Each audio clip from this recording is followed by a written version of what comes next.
Ella es compañera de su hija en el college.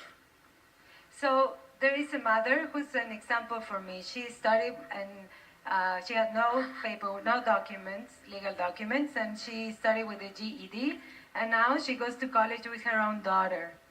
Y tomó la misma clase que yo, la misma clase, la misma preparación. Entonces, esta es una prueba de que sí es importante esta clase. And she did take the same class that I'm taking, and that's the evidence to see that this is very important. Entonces, no córtenos las intenciones, porque como latinos queremos sobresalir. Como madre, quiero sobresalir. Please do not cut this. We have the best intentions. As a Latina, we want to get ahead. And as a mother, I want to get ahead.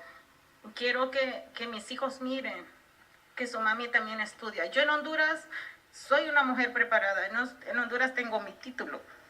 So I want my children to see her mother being prepared. In Honduras, I did study. I have a degree.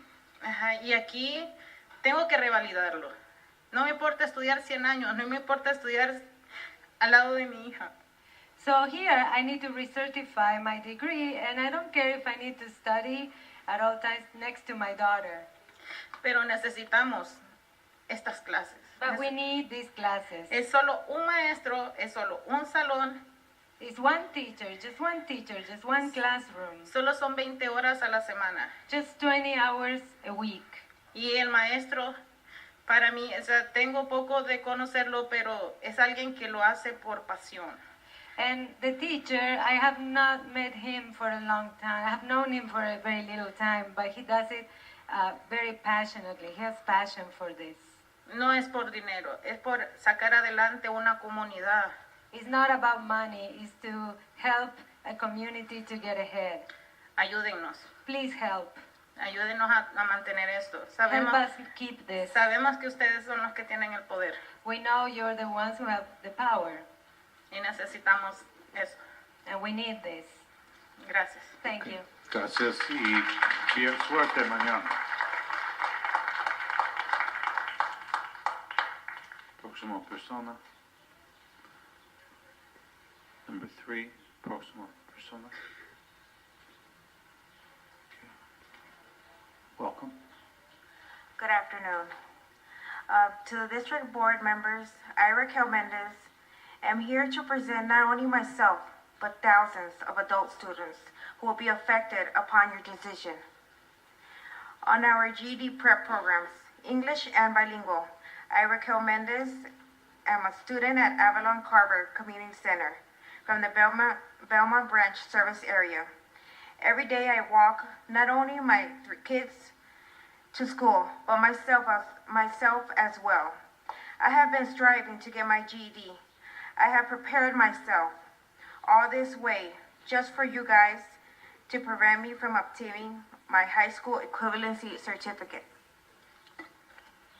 By banishing this program, you all are trying to tell us that we have no more options available in order for us to succeed.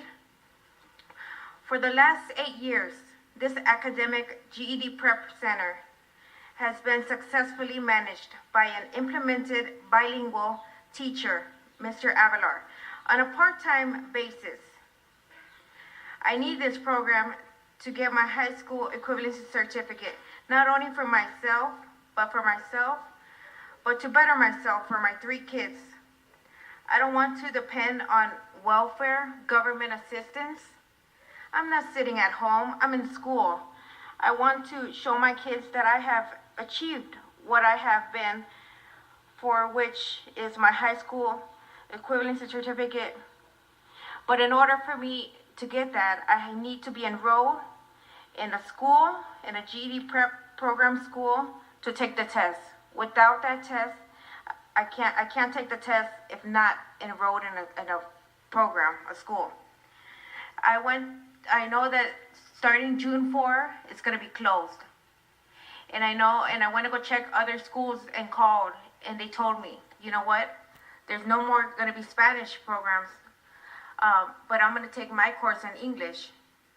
But they told me there's a waiting list of 100 students. I'm like, what, am I gonna be the number 80th to be on a waiting list? It's a long time. It's a long time. When am I gonna be called? When is my number?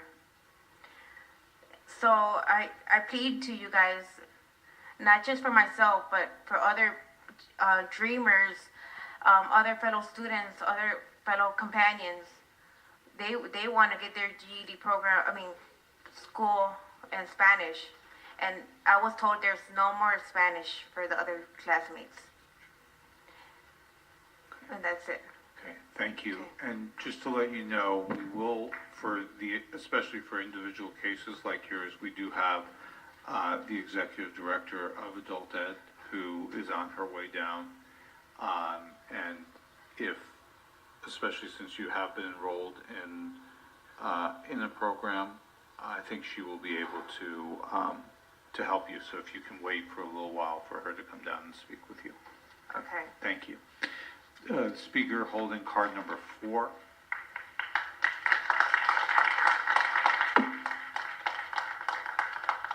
Welcome, Mr. Kogan. My name is Matthew Kogan. I teach ESL at Evans Community Adult School. I also chair the Adult Education Committee. I'm also a member of the California AB 86 work group. And being part of that and being intimately involved in the AB 86 process, I am very, very surprised at these cuts. Adult Ed helps fight entrenched poverty. When you close these programs, you're slamming the door on opportunity. And it's not just one school, of course, you're closing other centers as well. Elizabeth Learning Center and Eastside Skills Center is being cut in half. The night program at Mid-City is being cut. And the surprising thing is, it seems that we're going to have more money than last year. The intent is to have more money. So we don't know where the miscommunication is coming from. But it's frustrating that a block grant for adult ed means more insecurity and less funding. And even more shocking than these classes being closed, I think, are the classes for the disabled. The classes for the deaf, the American Sign Language classes, that program is being cut entirely. And we have an email here from Ms. Galatzin's office, not funded by the state and federal government. Well, that's strange. The trailer bill for AB 86 states that it's funded specifically and repeatedly. Here's something for the California Department of Education, saying that the governor's intends to regrow adult education, emphasis by both the state and federal governments on adults with disabilities programs is a clear priority. Funding for these programs has not been eliminated or even reduced. Yet here in LAUSD, it is being eliminated. It is not being reduced. The students are told to go to the other classes. How's that going to work when you can't hear? They're told to go to community college when those classes are for the hearing, to learn how to do American Sign Language, not for people who might have come from Guatemala, do not speak English, do not know any way of communicating at all. We open up an opportunity for these people to live full lives. And the federal government, the state government, protects this type of discrimination. When you come from Guatemala and only speak Spanish, there are many ESL courses for you. If you are disabled, if you cannot hear, there's not going to be any more classes for you. They're using AB 86, a program that is meant to build up and, according to the Department of Education, regrow adult ed as an excuse to dump this program for the disabled. It's a terrible decision. I hope that the board revisits this. And also, not only that, how is this possible? Is anyone watching